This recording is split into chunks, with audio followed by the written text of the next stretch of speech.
Hi, I'm Tamara and welcome to my YouTube channel.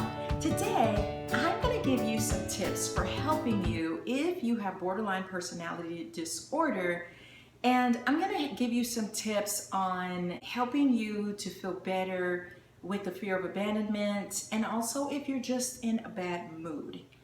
And I just want to congratulate you for tuning into this video because it means that you're interested in healing and feeling better, and that's great. So let's talk about abandonment. That is at the core of borderline personality disorder, and it kind of drives some of the anger, the frustration, the fears. It kind of drives everything. I know for people who have borderline personality disorder, it is real for them. It feels like it's something that's going to happen. It feels scary, it feels horrible, it feels bad. It can be a daily struggle, especially if there's somebody that you're bonding with or attaching to. And so you're subconsciously looking for signs and triggers that they're gonna leave you. It's not you that's making you feel that way, it's your brain. It's the wiring in your brain because there was a break, more than likely an attachment when you were very young, before you could even remember, because parts of your brain are determined by experiences. So it is not you that's making you feel that way. It's not something that you're controlling. It's something that's wired and programmed in your brain that people leave you. So it sort of defies you. Take comfort in knowing that it's not that you're crazy or that you have no control of yourself. There is a part of your brain that's making you feel that way. Just like if someone has ADHD, and a lot of times we say, sit down in your chair, be quiet, do what you're supposed to, and because it's not a physical impairment, people are baffled by it, and sometimes that kid gets chastised a lot for something that their brain is causing that defies them.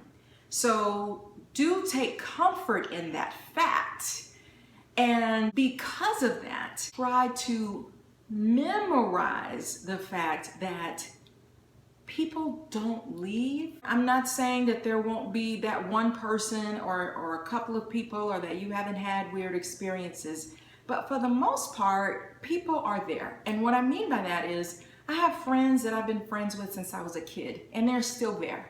There are some people that I talk to every single day. There are some people that I talk to every 3 months. And when we talk every 3 months, we might stay on the phone for 3 or 4 hours. It just depends on the rhythm that you developed with that relationship. So every relationship has a different rhythm based on what that person is dealing with. They might have 3 kids, so they can't talk to you every day.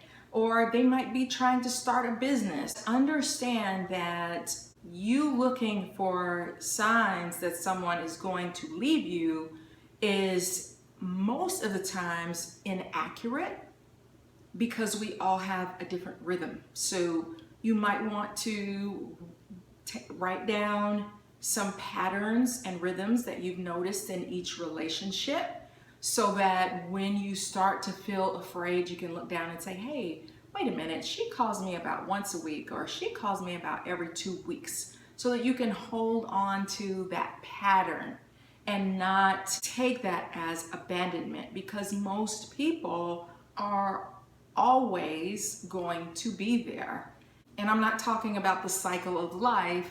I'm talking about that most people don't just leave. We are attached and bonded to people as well. You're gonna have to work very hard on that, because it is a huge challenge. You might want to try a little exercise where you write down someone who you're afraid that they've left you and they're not going to come back, and then see if they come back, if they call you, if they come back home, and keep that pattern. Okay, they did come back home. Okay, here's another time they did come back home. Oh, okay, they did end up calling me again. So that you can see evidence that the people in your life, at least the ones that are worthy of being in your life, they're going to be there, so that you can trust people. But that means that you're gonna have to push through some pain. You're gonna have to push through those times when you start to feel nervous and anxious and scared.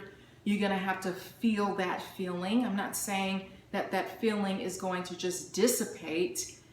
It can over time with very hard practice and with sitting with that, creating a phrase that you say to yourself, this is my brain making me feel this way. It is not the truth. And 90%, more than 90% of the things that we worry about don't happen. So you're spending 90% or 95% of your time worried about something that's not going to happen.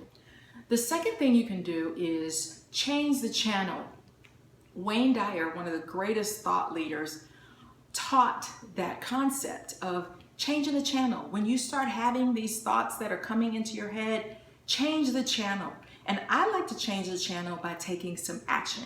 So I'm going to give you a couple of assignments. The next time your thoughts start to take control, they start telling you terrible things are going to happen, bad things are going to happen, this person is going to leave me, I'm unworthy, I'm horrible, I'm terrible, I'm ugly, whatever it is, I want you to get up and I want you to go into your closet and I want you to organize your clothes by colors. Even if you don't finish it, just start. Okay, let me put all the reds together, the blacks, the blues, the greens, the yellows, the whites, and I want you to start organizing it. Once you've done that, go into some of your drawers. Start cleaning those out. Maybe some areas that you don't normally get to with the cleaning. Go into those areas and start organizing it. Because you want to what? You want to change the channel so that your brain starts learning how to turn some of those thoughts off. Now, when you're in a bad mood, number 3, all of us experience bad moods, bad times in life, frustrations. You may think you're the only person feeling that way, but you're not. There are other people who also are borderlines, and then people who don't have it. We go through our own trials, difficulties, frustrations, sad times, depression, anxiety. The whole world is going through something. And so you're not alone. So I want you to remember that.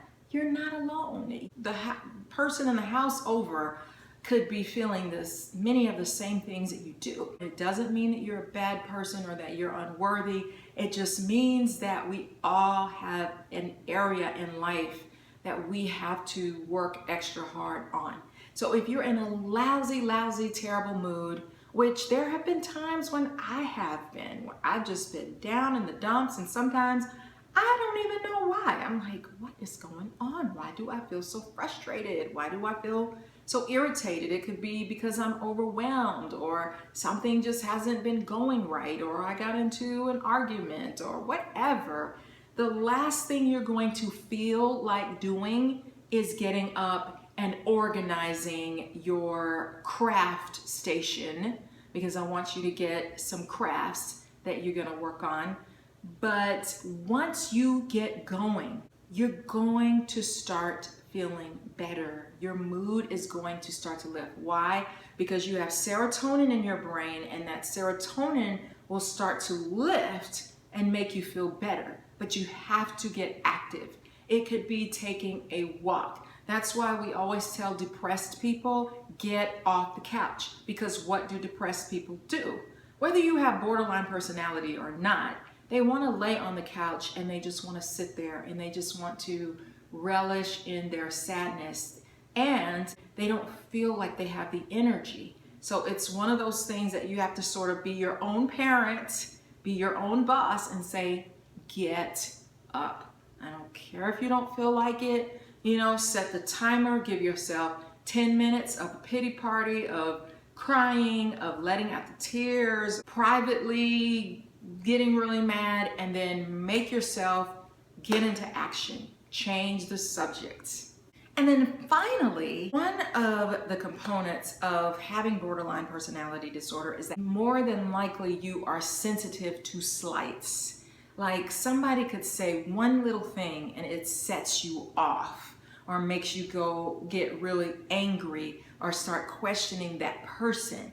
So sometimes you are making up things in your head because most of the times people aren't trying to make you mad. They don't want to argue. They want to get along. They're not trying to hurt your feelings. There could be something that's a trigger for you that somebody has no idea what that's a trigger for you. And the same is true for highly sensitive people, which I'm doing a video on that. So if it's not out right now, it will be out. That might be a video that you might want to check out that can help you. So knowing that information, because information is power, start to become more aware of the fact that you may be triggered. There might be some slights that people don't mean. Get a journal, jot down what your triggers are, meaning this is what snaps me into anger, or this person was looking at me funny, or that person said something to me, they must think I'm bad. If you're looking for a certain thing, like let's say you're looking for change on the ground, you're probably gonna find a few pennies and dimes and nickels here and there. But if you're not looking for it, you probably won't. So it's the same thing with your feelings. You are probably going around looking for people to offend you, to slight you, to make you mad. And so I want you to sort of give people some passes. So you can write down someone's name, Bob, and okay, I felt like he said something mean to me. I'm gonna put a little 1 by it, a little 2. Give people 10 marks before you confront them or question them on something they've said or something they've done, because in this world, everybody has a different personality and we have to practice letting some things go. And we also have to practice forgiving people. So you have to forgive some people that may have hurt you because they probably did it and did not mean to hurt you. Forgiveness is freeing. Forgiveness is hard. It's difficult because sometimes we want to stay angry, but that is not going to serve you in your healing. So there are times when you need to let some things go and forgive people. So these are just a few things that I thought of that might help someone with borderline personality. Good luck on your journey. It's a hard one, but you can do it. You can feel a little bit better each and every day. So thanks for watching my video. Please give me a thumbs up and I'll see you on the next video. Bye.